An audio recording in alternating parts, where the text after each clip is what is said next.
Hello, everyone, and welcome to this channel.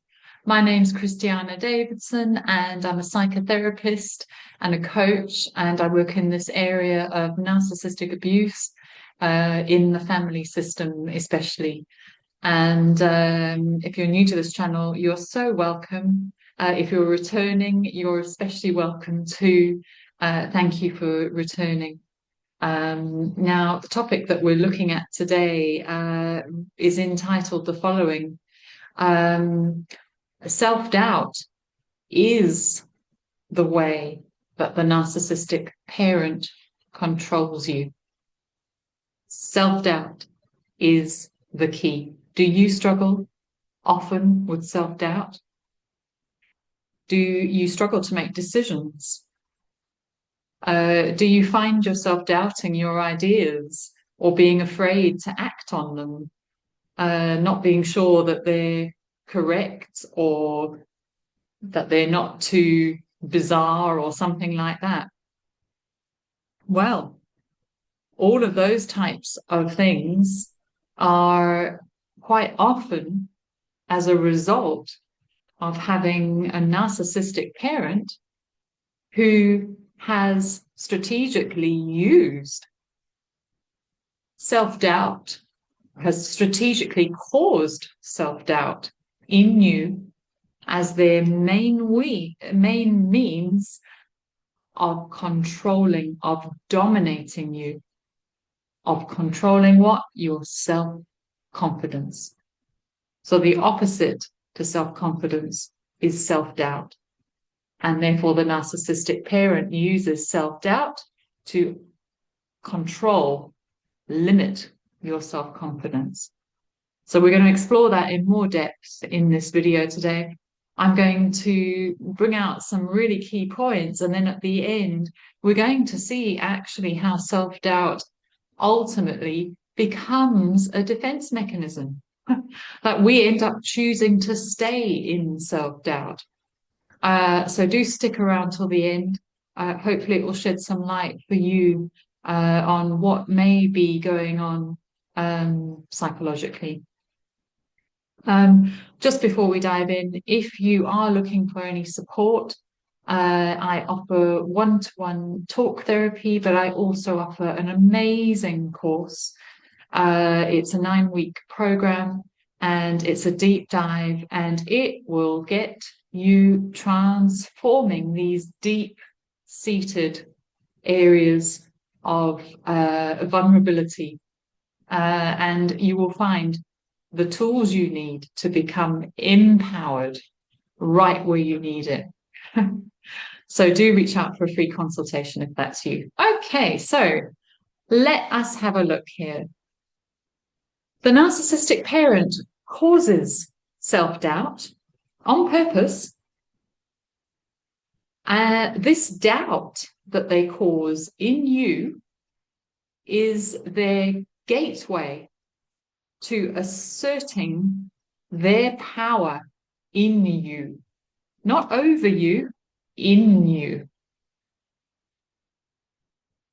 The self-doubt that they cause serves to disempower you at the core, making you unable to really trust your own experiences, your own interpretations of things and people and events, your own inspirations, your own ideas. These things are areas where you will begin to be filled with doubt. So instinctively, a young child trusts all these things. They trust their own experience. They trust their interpretations. They trust their inspirations and their bright ideas. But the narcissistic parent will control that by causing self-doubt about those things in the child. So where there was once peace and sort of attunement to those personal intuitions and instincts, now there is a confusion about them. And this confusion is experienced most especially when sharing your decisions, your thoughts, or your ideas with your parent. So, for example, let's say the narcissistic mother. I often use that example, but it's also relatable to the narcissistic father. So, for example, your narcissistic mother asks about your new job. And, you share, well, I'm really enjoying doing it, actually. It's not as bad as I thought. Now, the narcissistic parent uh, does not like you doing this new job, for instance, because it doesn't really fit with their projected internalized image of who you are. Maybe you're doing something a bit high powered, and they don't see you in that role. They see you more as I don't know, a low earning administrator, and you've suddenly got a job managing a team and being very responsible. They might not like that new role that you're occupying that's very positive and has got you traveling, etc. It doesn't fit their image of who you are. So they won't like that you're enjoying this and will meet your sharing about how you're really enjoying it with either an outright attempt to confuse you in your experience or a subtle attempt to confuse you in your experience. A subtle attempt or an overt attempt to confuse you in your confidence. So, for example, in the first one, where it's more of an outright expression of contempt for what you've shared or your decision or your experience, they might respond with, really? I mean, even though you've got such a long journey to get there every day, okay. Or she might say something along the lines of, well, it's funny, isn't it? I never really saw you in that kind of role. What made you decide to do it? Or you might get the raised eyebrows, like, well, it's just, well, I hope, yeah, it's early days, isn't it? But it sounds like it's okay. Now, for the more sort of subtle contempt or subtle attempt to confuse you, the narcissistic mother will use her body language and her words, but her body language to give out cues to you of what she really means. So, for example, she might look away from you and just sort of not really give you an instant answer as she thinks of what to say. She may often say something along the lines of, "Oh, that's nice," but giving a sort of confused and displeased look. Something like, "Oh, that's nice," and kind of really studying you as if to say, "I can see beyond what you're saying," when you're really not saying anything beyond what you're saying. So trying to elicit doubt in you by showing her doubt of what you're saying. And the thing is, you can tell that the narcissistic mother's words are not matching what she's saying with her body. And this, of course, leaves you almost desperate, wanting to get the real thoughts from her real thoughts. And she knows this. You see, this is the power of triggering self-doubt in another. Often without giving a clue away why you're doubting them or what they've shared. And as a child, you desperately wanted to know the truth of what mummy was thinking, what daddy was thinking. What is it that she's not saying to me? Why isn't she telling me the truth? Why is she pretending that she's pleased, but she's not? That's a very scary place to be. The confidence that you had in one moment has been shattered on the rocks here, and you're really doubting yourself now because mummy doubts you. And who knows you best? As the narcissistic parent often will remind you, well, mother dearest, daddy dearest, knows you best.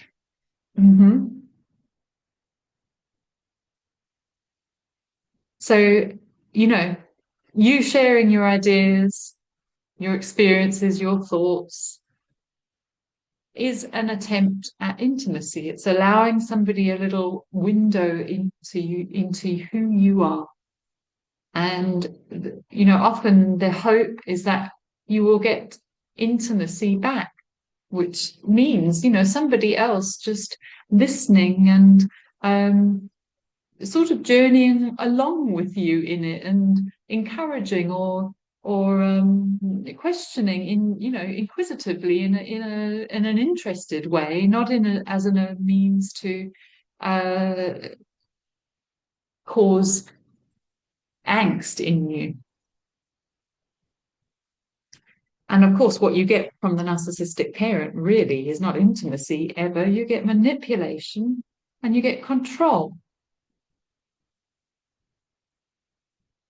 And as a result of all this, you internalize the belief that on your own, therefore, you cannot make good or wise decisions, that your ideas are not normal, that they're a bit silly or that they're a bit bonkers, they're a bit out there, a bit bizarre. And so in adulthood, then, the fear of following your own instincts, your own dreams, your own ideas, that fear is so powerful of doing that because it might expose you to being ridiculed again or being shown how silly you were to even think that you keep yourself in self-doubt. So, in fact, being in a state of self-doubt becomes your familiar. It becomes your safety zone where you can stay undecided until someone else decides to give you the validation you need. Or you can simply wait forever for 100% certainty before deciding anything. So instead of being in confidence and making a decision or bringing to the table an idea and following through on it, that's the scary zone, that confidence zone. It's got to be avoided. And what do we do then? Instead of waiting for the narcissistic parent or others to cause doubt in us, we constantly cause ourselves to be in doubt so that we are protected then if others cause doubt in us. So it's actually a fear of choosing something, of deciding something, but then being made to doubt it that keeps us safe. Self-doubt is now, a state of self-doubt is now the defense mechanism we choose to protect us from others causing us to doubt ourselves when we are confident.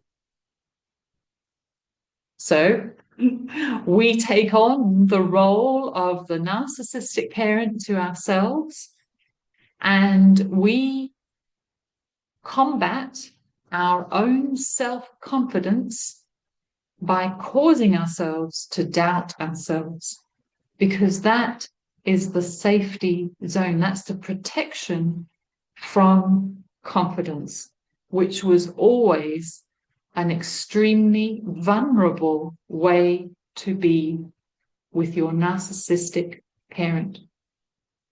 Self-confidence is the opposite of self-doubt, which is where the narcissistic parent wanted you always, because it kept you doubting you, but never doubting them. And that is the heart of the control. So how do we break out of this? Well, it's clear. We've got to realize that at some point we have to choose to confidently make a decision. We have to just go with what we're thinking at some point. We can't keep ourselves in that safety zone of not making a decision out of fear. We've got to also act on our ideas without 100% validation, or without anybody else telling us that they're good enough or that they're right. We've got to face that fear that some people won't agree with us, or won't like what we're doing, or will think it's silly. We've got to grow in our own self-confidence, and the only way to do that is to step out confidently. Choose the confidence that you have in you. Reconnect with that innate confidence that you once had, which has been stamped down upon. It's not lost in you. It just needs to be let out.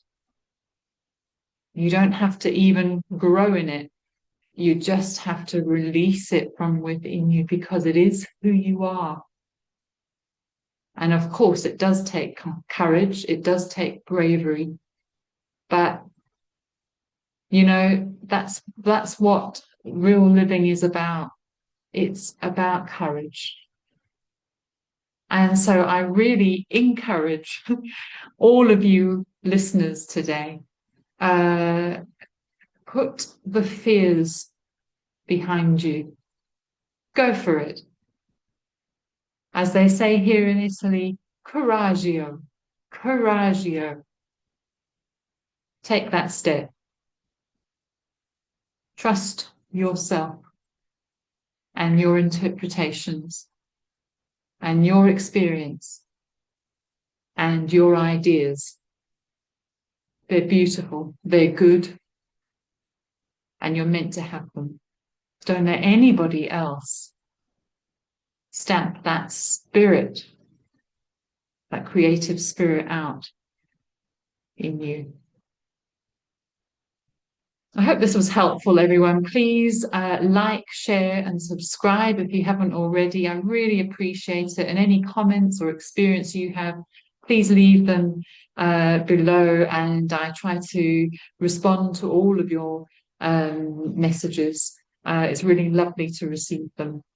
And like I say, do reach out if you would like some one-on-one support in recovering from narcissistic abuse in the family system, because it really is possible, and it's wonderful, and it's so freeing. Take care, everyone, and see you soon.